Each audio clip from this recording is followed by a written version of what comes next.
Welcome to Thrive and Rise with Tiffany, where transformation meets purpose and self-discovery leads to impact. Today, we're going to talk legacy, leadership, and healing, the power of rising through it all, with our special guest, Laura Dickerson, UAW Vice President and Director of the Ford Department. Let's rise together.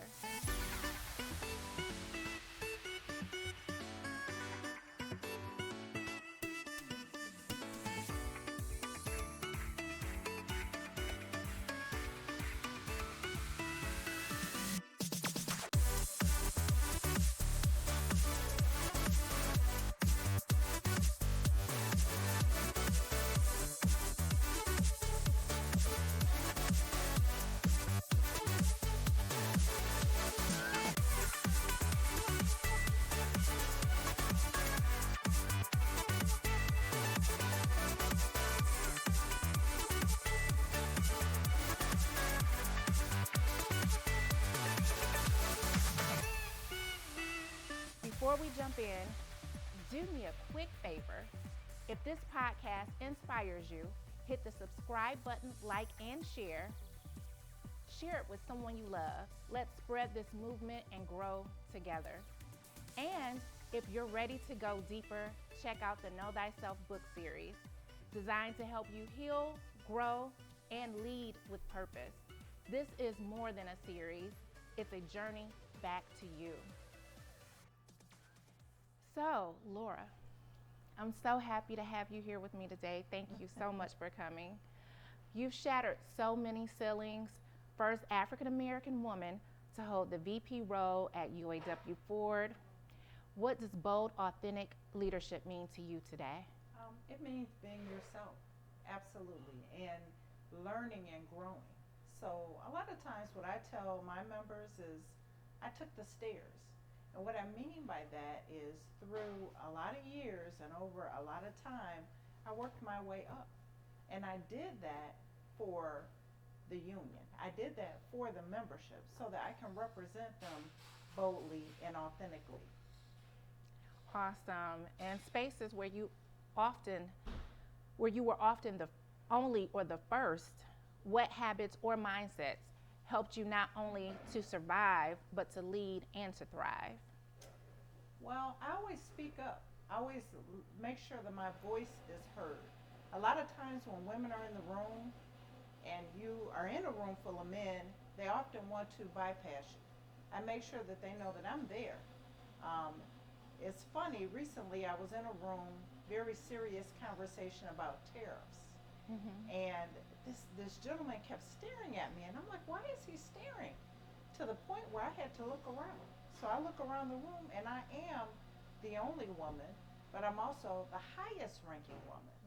And so I think he was just in awe of, the topic, the discussion, and the knowledge that I had to share. With all of your years, I'm sure you have mastery over those subjects, and that's why we need you there. What's one leadership lesson that no degree or training could have prepared you for, but you had to learn the hard way? Sometimes you make mistakes. And it's nothing wrong with that. That comes with being a true leader. You're not always right. You're going to make mistakes. But don't be too critical of yourself. That's how you learn and grow. Just embrace those and keep moving. Absolutely. What do you say to women that are watching who's in a space that it wasn't built for her, but she knows that she's built for it? Keep fighting. Keep fighting to get there because it's yours. Nobody can take that from you. And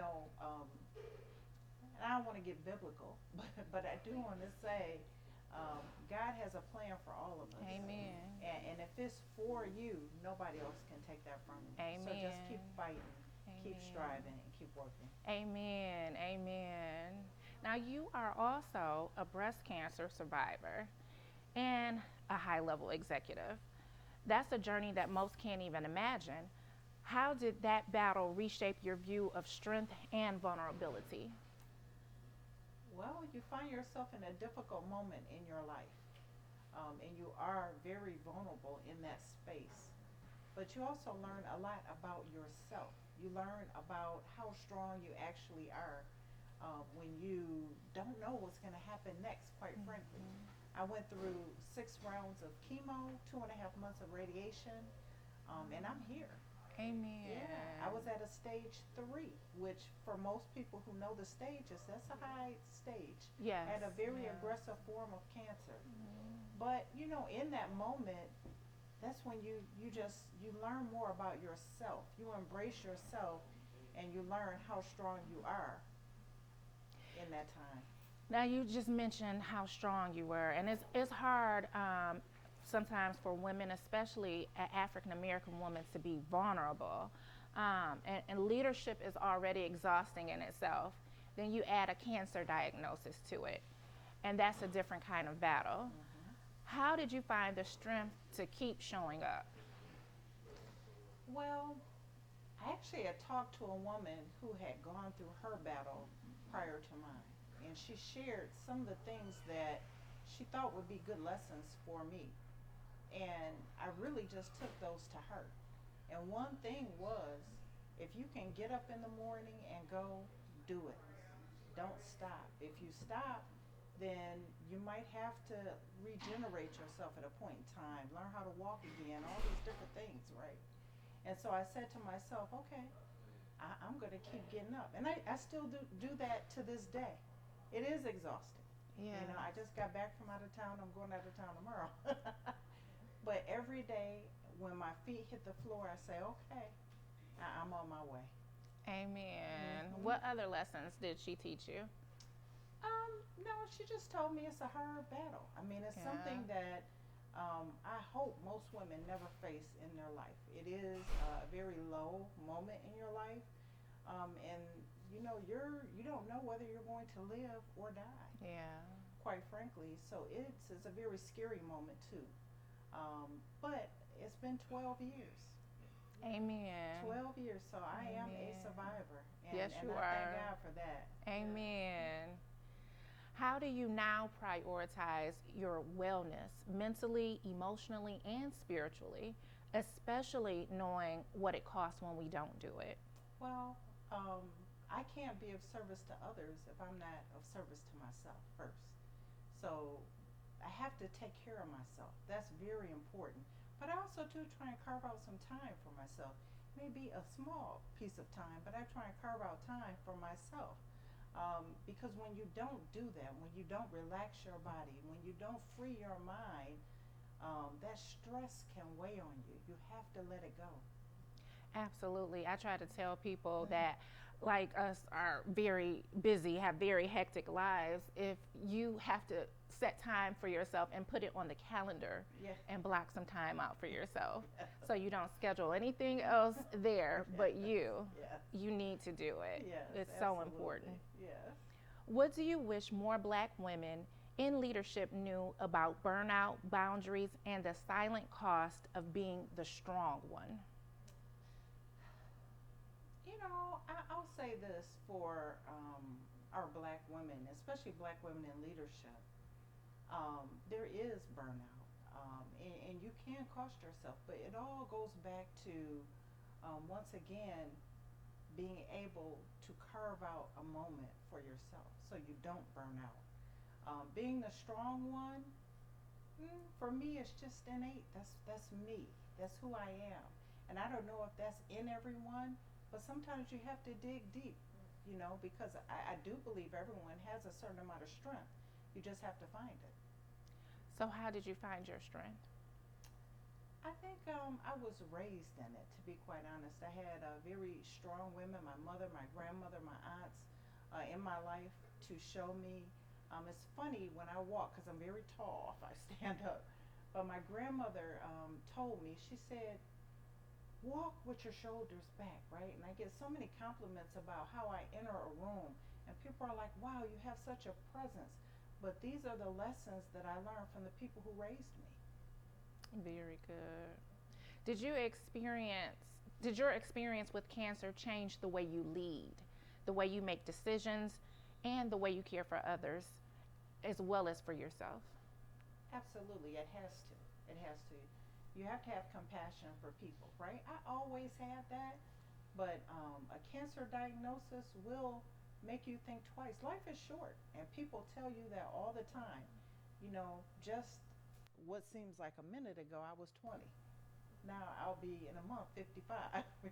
So it goes fast. And the other thing too is treat people the way you want to be treated, and that's something that I really, um, thrive on, because I want to make sure that I'm not treating someone the way I wouldn't want to be treated, because it comes back. Comes back. Yes. You carry the name and legacy of your father, Lieutenant William Dickerson, who gave his life in the line of duty. When leadership gets heavy, how do you draw strength from his sacrifice? I think about the things that he went through. He was very active in his union. And I know if he were here today, he'd be just elated to see how far I've come. But as a child, he was part of a group of officers who actually went through a legal case for black officers to be able to take promotional exams. At that point in time, they were not given those opportunities back then in the 70s, right? And so I just think about all that he went through, and all that he went through as an officer, probably being the only one of African American descent during those days. I look at his picture. He went to the Oakland County Police Academy, and there may have been 2 or 3 African Americans on a picture that probably was 50 or 60 officers. And he has an amazing legacy. So tell us about his legacy. Well, first and foremost, he was killed in line of duty. He was the first officer ever killed in line of duty with the Wayne County Sheriff's Department. But also, too, he had a legacy of helping others. He was one, he wasn't judgmental of people. People were people to him. And even to this day, sometimes you go online, you'll see prisoners who were in the jail during those days that still talk about him. He died in 1991. So if you think about the fact that people are still talking about you and you're still present today, that means that you have a heck of a legacy. Yes, Yeah. and such a huge legacy that they honored him by naming the jail Yes. after him as well. Absolutely. Yes. Losing your father at such a pivotal time must have changed everything. How did that early grief shape your sense of purpose and power? Well, at the time, I was just graduating college. And at that moment, my mother was still living at the time, and I knew that we had to make sure that we took care of her. So I had to grow up fast. It was graduating college and really graduating into adulthood at that moment, because I had responsibilities to make sure I took care and looked after my mom. And also, too, realizing that we all lost someone who was very important to us in our lives. And so it was difficult. It was a difficult time because my father, for me, you had that safety net. Yes. He was always my safety net. Yes. Well, that safety net was gone. Yeah. And then so I had to realize other ways to make myself feel safe and comfortable. What ways did you do that?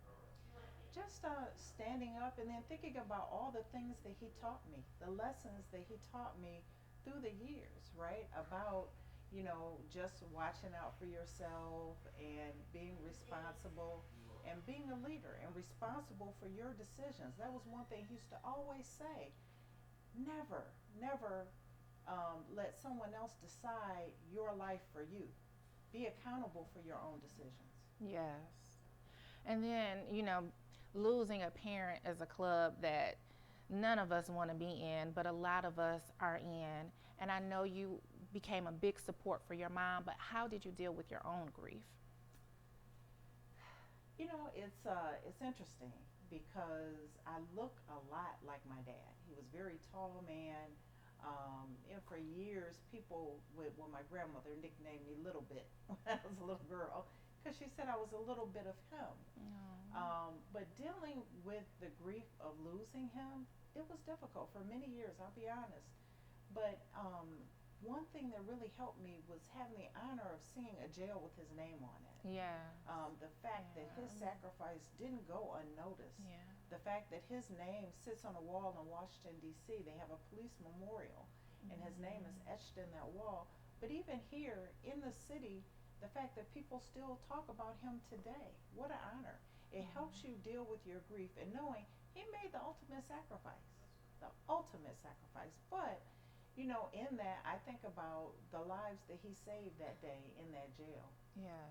Did you want to tell us a little bit more about the story about that day? I can. So on that day, there was a prisoner who was being shipped out to Jackson, and we don't have capital punishment here in Michigan, but he had life already.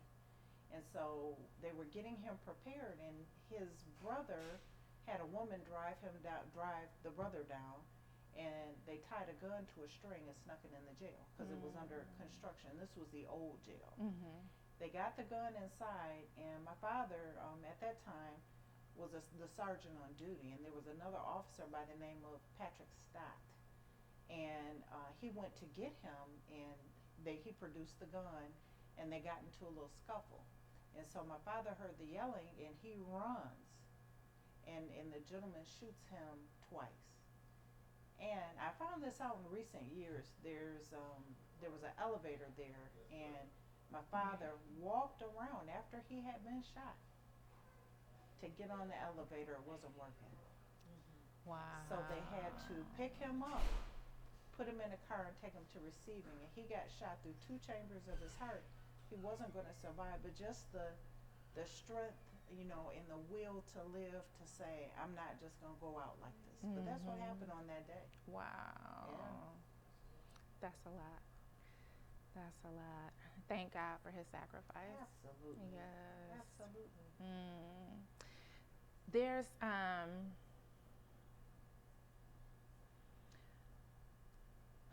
when people hear Lieutenant William Dickerson, they think of a hero. When you think of him, what's the memory or lesson that sticks with you the most? I have so many, right? And I also consider him a hero, my personal hero. But you know, I think about how he felt about education. He was a big advocate of making sure you educate yourself.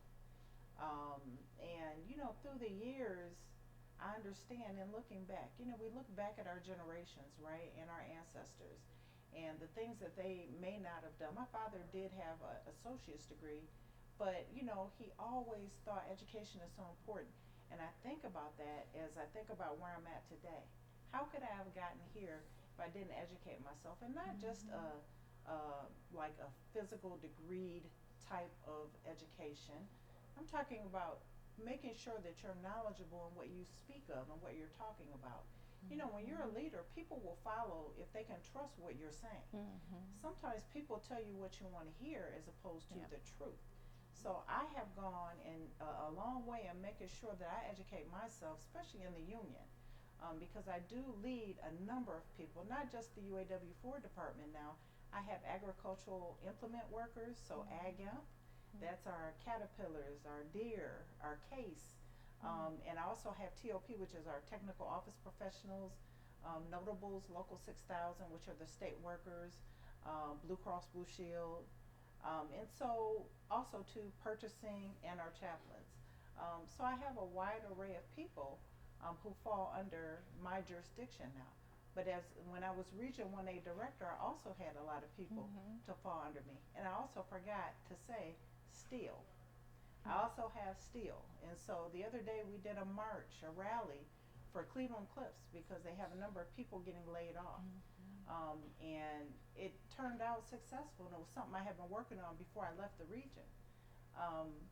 But it's good when your people can come to you and you're able to guide them.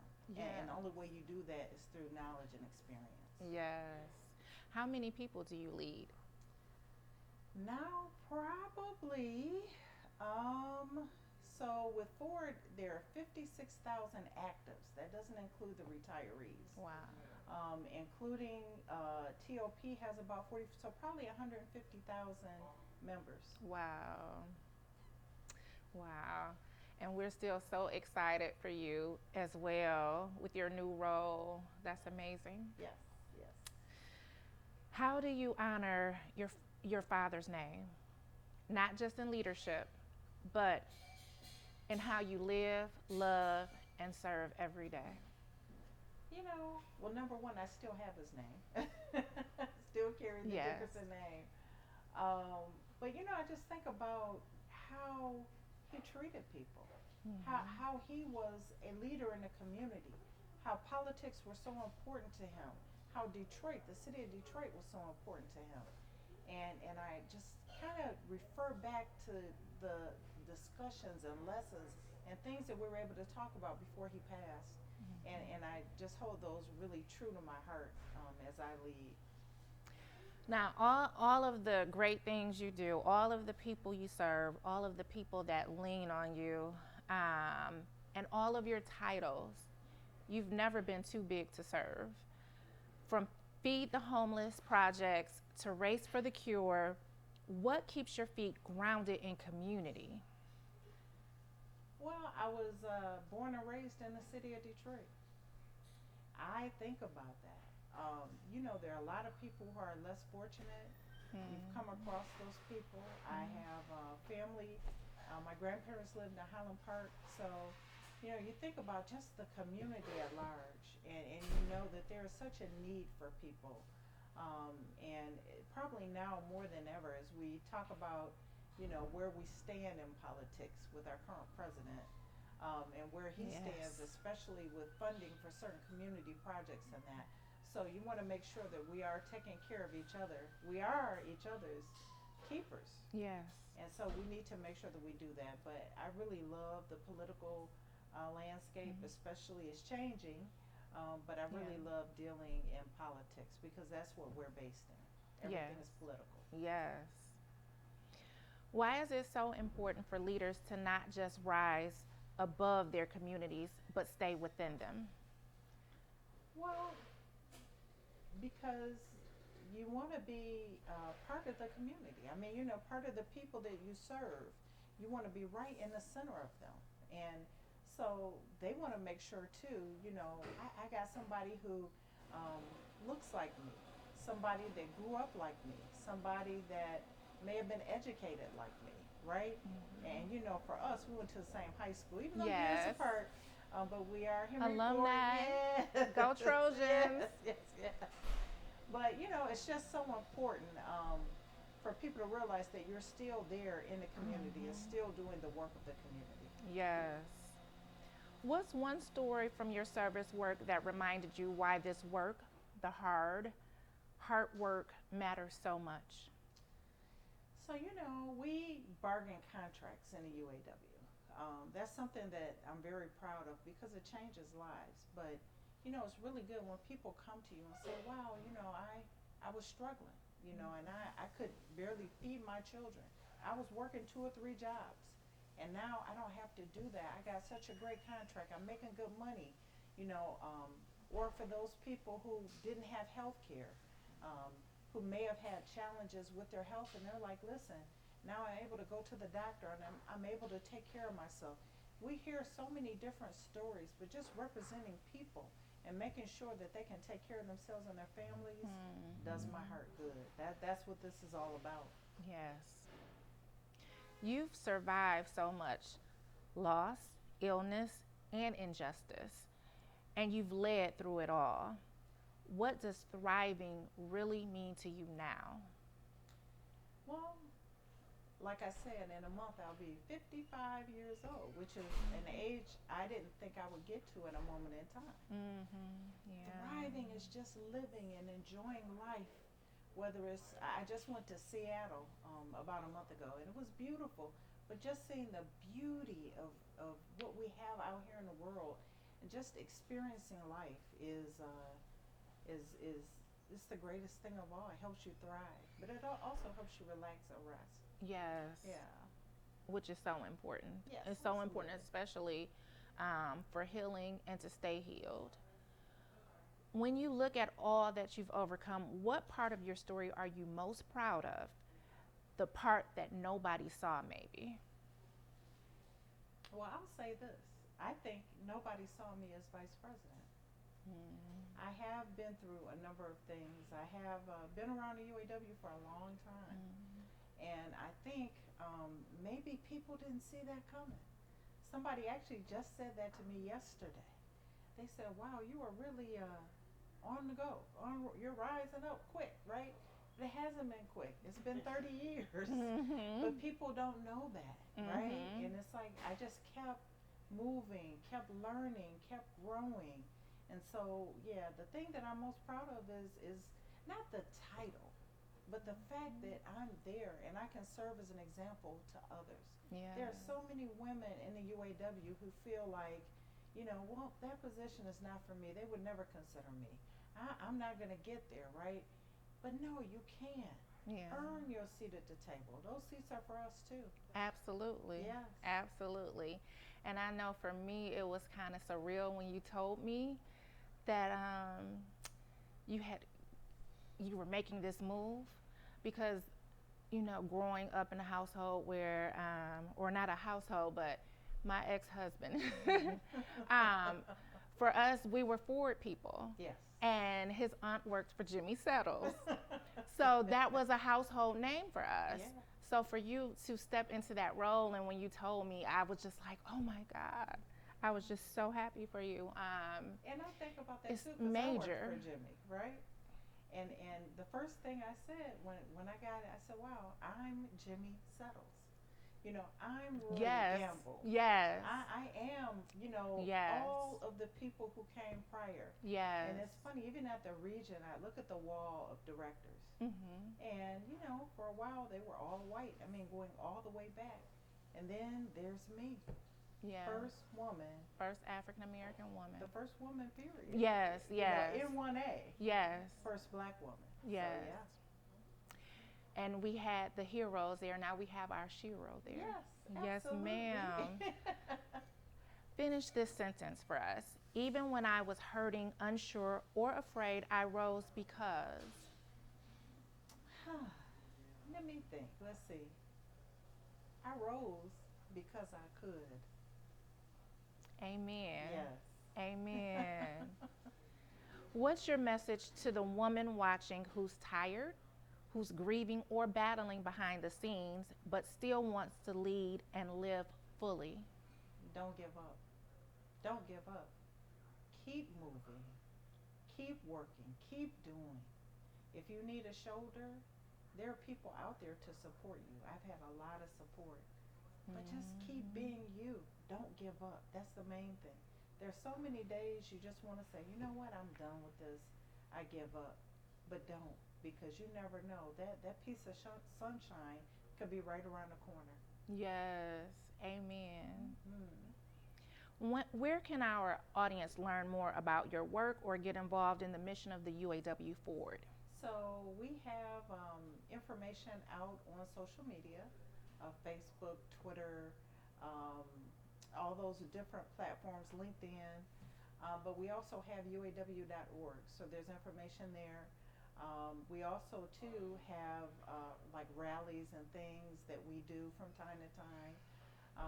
But I mean, there's always information out there. And is there a way that they can get emails about the rallies or events? We do those mainly through the regions. Okay. So a lot of times we'll do it through the regions, or President Faye may put something out. Okay. But we do communicate, especially with our membership. Thank you. What message would you like to leave with our listeners, especially those on their own journey to self-empowerment? It's interesting, and especially being a black woman, growing up in the city of Detroit. And like I said, the one thing that really sticks with me is I had great mentors. We talk about Jimmy Settles, we talk about Roy, but I had Chuck Browning as a mentor. I was his assistant director. I had Bernie Rickey, who was the president of my local, who met me when I was in my late 20s and took me under his wing, and he's been there with me ever since, right? But grab yourself a great mentor. Yes. And it doesn't have to be, they weren't in these prominent positions at that point. They were just doing the work, and it was just like, wow, they were so intriguing to me. they were so smart, right? And it was Mm-hmm. like they latched on to me and I latched on to them. But yeah, get yourself a great mentor. Yes. Yes. I don't think people always understand how powerful it is to have a mentor, Yes. somebody who champions you and who pours into you. We all need that, Yes. and sometimes multiple mentors. Yes, I've had them. That's Yes, for sure. I yes. have. And finally, what is your personal mantra or affirmation that keeps you grounded and motivated to thrive and rise? Um, I think my personal mantra is just keep being you. Like, I say that because I am who I am. And people not always can appreciate that sometimes, but I am who I am. Amen. Thank you so much, Oh, Laura. you're welcome. If your story, if Laura's story moves you, drop a flex bicep in the comments and share how you've kept rising in your own journey. Don't forget to like, share, and subscribe because healing stories like this need to be heard.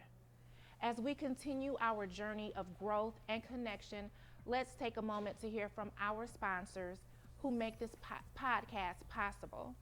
After this brief message, we'll return to address questions from our audience. Stay tuned, we'll be right back.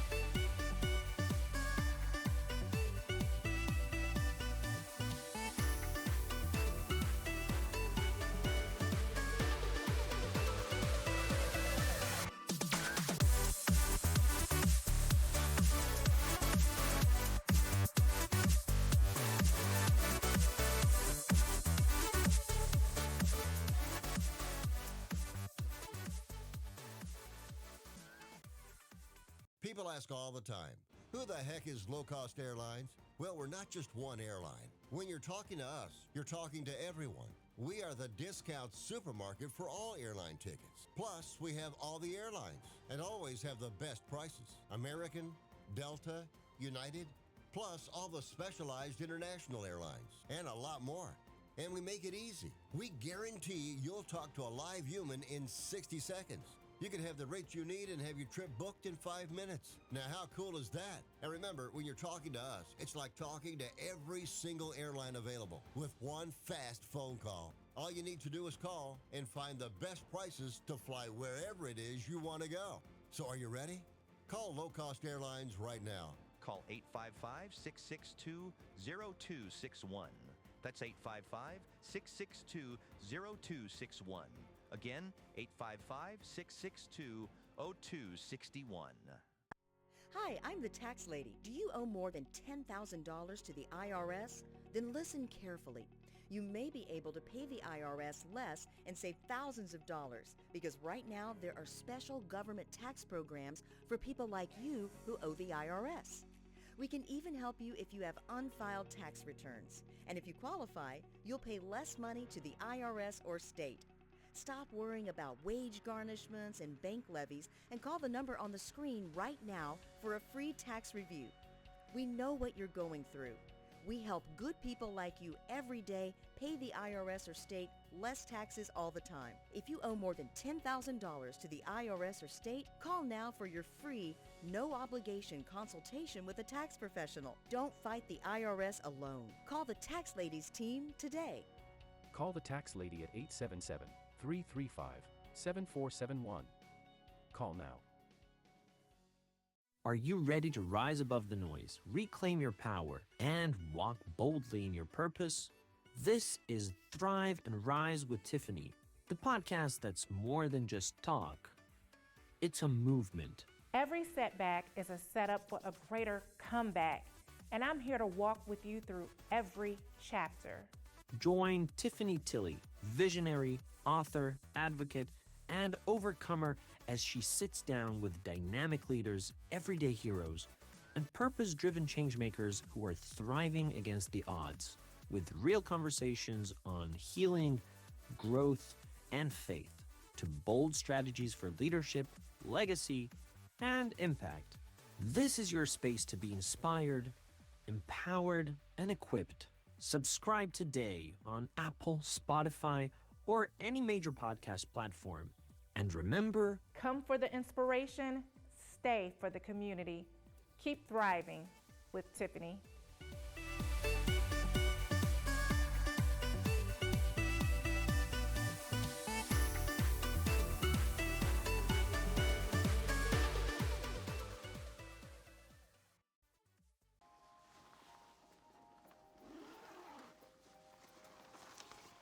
How'd it happen? She showed up dead on arrival. This never gets easier. It does when you call CarShield before your car breaks down. Look at these prices. The camshaft, transmission, engine. Don't people know? A plan through CarShield could protect up to 5,000 parts and systems. You hate to see it. An out-of-warranty car is gonna break down eventually. Right, which is why they need a plan through CarShield. Best of all, you'll get access to CarShield's concierge service, who can even help you find a mechanic near you. They're notifying the family. Poor guy. He doesn't even know what's coming. Another victim of senselessly expensive repair bills. Can't save them all. But we can keep trying. Didn't have to end this way. If he'd have just called CarShield before his car broke down. Exactly. CarShield has an A rating with the Better Business Bureau and was voted America's most trusted auto protection company. It's time to call CarShield now. Call 800-636-1039. Welcome back, everyone. We hope you enjoyed that brief break. Now it's time to dive back into the conversation. We're going to take some questions from our live audience, and we're excited to hear your thoughts. Let's get started with our first question from the audience. Who's ready to ask the next big question? I will. This has been such an inspiring conversation on today. I'm so grateful I was able to make it. I loved hearing about just your story and the perseverance. And most times people don't see that. They don't see, they just see success and they don't see our journey. So I'm so grateful that you share so much of your journey with us on today. Couple of things. I'm a UAW family brat too, right? My dad was local 600. He Yes. worked in that paint kitchen. He come home covered in paint any given day, right? And it was just who we were as a family. We were a UAW family, so that is in my blood as well. But one thing that you said towards the end of our conversation had to do with mentors and mentorship and how you had great mentors. And so I just want to flip it because in my position as a state rep, I'm always mentoring young people. I try to keep them around, try to show them the road. So I'm just curious about how you pay it forward, knowing that you had great mentors.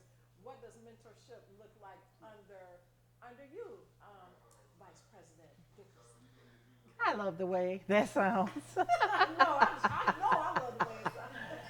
You know, I believe in mentorship. So I do believe in providing mentorship to, and I have several people that I actually mentor right now. And so it's important because people, they put something in me, right? And I'm also out of Local 600. Bernie Rickey was the long-term president of that local, before him Jerry Sullivan. But we have a rich tradition of leadership and people who are willing to step up and mentor. And so the only way to pay it back for what they did for me is to carry that on by mentoring others. Yes, that sounds good, Now, do you only mentor people in UAW? Do you mentor grown folks too? I'm trying to get on this, but seriously though, is it you stick within your UAW family, or just when you meet somebody and you go, you know what, I feel like I can help pour into that person's life? It's not strictly UAW, mostly UAW though, because that's who I encounter every day. But there are people outside of the UAW who sometimes ask, you know, and I don't mind doing that because we also are in the community and you want to make sure that you mentor good community leaders. You never know, they might grow up to be a representative of some sort at a point in time or get in the political process. And so you want to make sure that you mentor people across the board. Thank you so much for that. Thank you, Tiffany, for this entire experience on today. You're welcome. Thank you. Thank you for coming and being a part of it. I also had a question about mentoring. I also, and I've spent, you know, my career mentoring, and I often have, as a matter of fact, I still have a number of young folks who have reached out to me, and I love that. I would love to see something,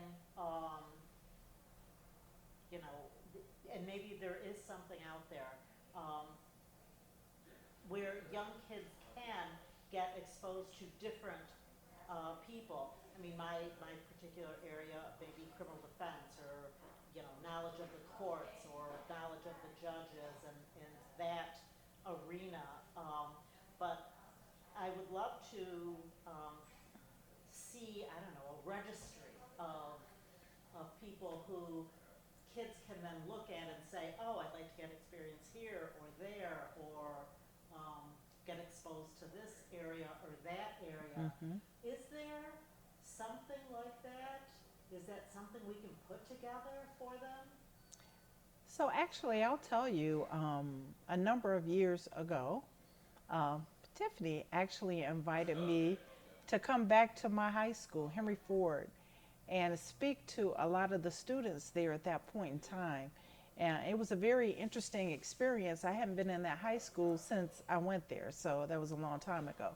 But it was great to come there and just tell the students, listen, I'm talking to you because I literally sat in the seat that you're sitting in, to let them know I made it, you know, and I am doing something productive, and so can you. I get invitations from time to time. I had one this summer I wasn't able to get to just because of the transition, but there were, it was a group of ice skaters, and they wanted me to come out and speak to their youth.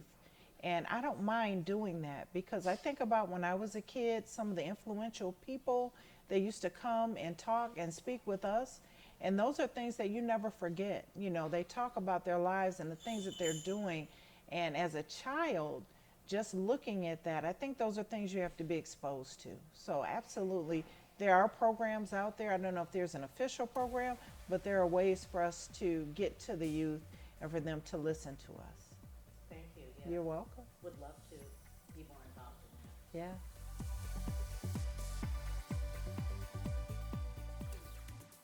People ask all the time, who the heck is low-cost airlines? Well, we're not just one airline. When you're talking to us, you're talking to everyone. We are the discount supermarket for all airline tickets. Plus, we have all the airlines and always have the best prices. American, Delta, United, plus all the specialized international airlines, and a lot more. And we make it easy. We guarantee you'll talk to a live human in 60 seconds. You can have the rates you need and have your trip booked in 5 minutes. Now, how cool is that? And remember, when you're talking to us, it's like talking to every single airline available with one fast phone call. All you need to do is call and find the best prices to fly wherever it is you want to go. So are you ready?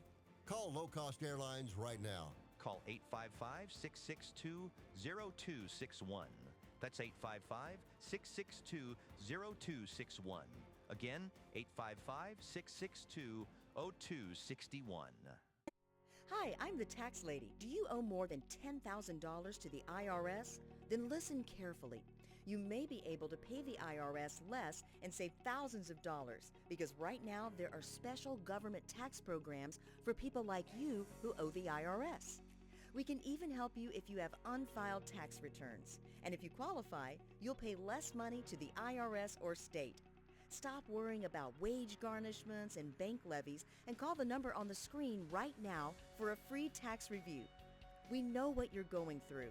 We help good people like you every day pay the IRS or state less taxes all the time. If you owe more than $10,000 to the IRS or state, call now for your free, no-obligation consultation with a tax professional. Don't fight the IRS alone. Call the Tax Ladies team today. Call the tax lady at 877-335-7471. Call now.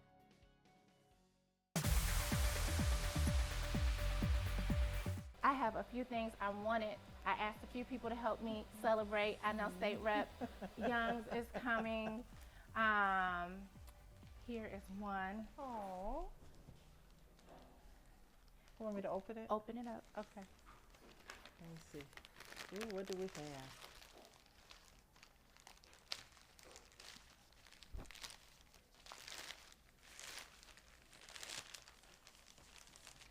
So, like I said, I was super happy and super excited for you. As someone I look up to in the community as a big sis, and alumni, high school alumni. So I asked our Wayne County Sheriff, Ray Washington, our Wayne County Clerk, Kathy M. Garrett, has one too, a proclamation, and wanted to make sure that I reached out to James Tate, our city councilman, vice president of the city council, to get you a Spirit of Detroit award. Thank you. So thank you for your service, for your dedication, everything you do to exude leadership for others and to be there for others throughout the UAW and throughout our region, and you're international, so throughout our world. Yeah. Thank you. Thank you. Oh, thank you. You're welcome. And thank you so much for gracing us today. That's so nice. Thank you for joining us on this episode of Thrive and Rise with Tiffany. We hope today's discussion has inspired you to grow, connect, and thrive in personal and professional life. To further your journey of self-discovery and empowerment, we invite you to explore the Know Thyself book series designed to deepen your understanding of self-awareness and personal growth. And don't forget to subscribe, like, and share. Your support helps us reach more listeners and continue providing valuable content. Stay connected with our community for more episodes. And as always, keep thriving with Tiffany.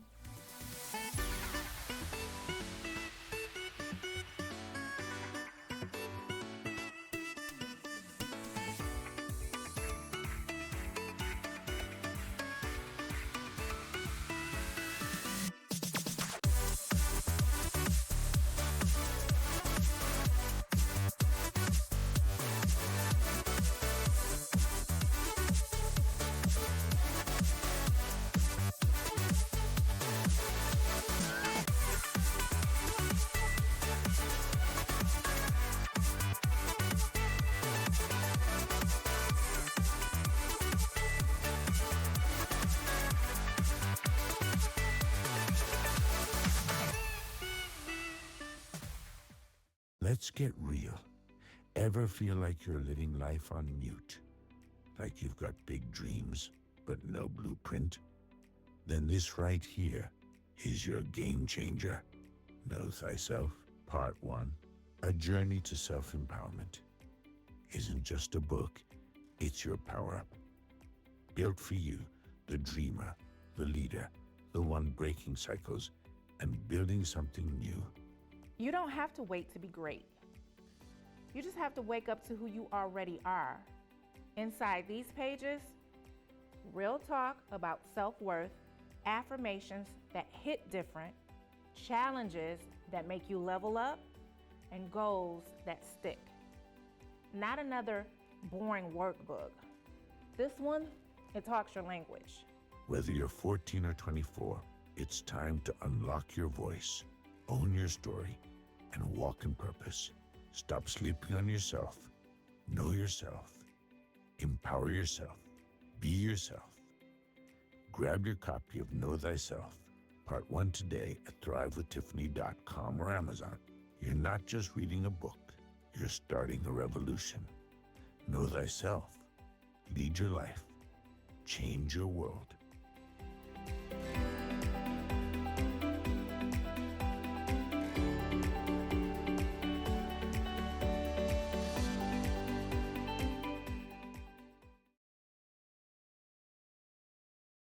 Are you ready to rise above the noise, reclaim your power, and walk boldly in your purpose?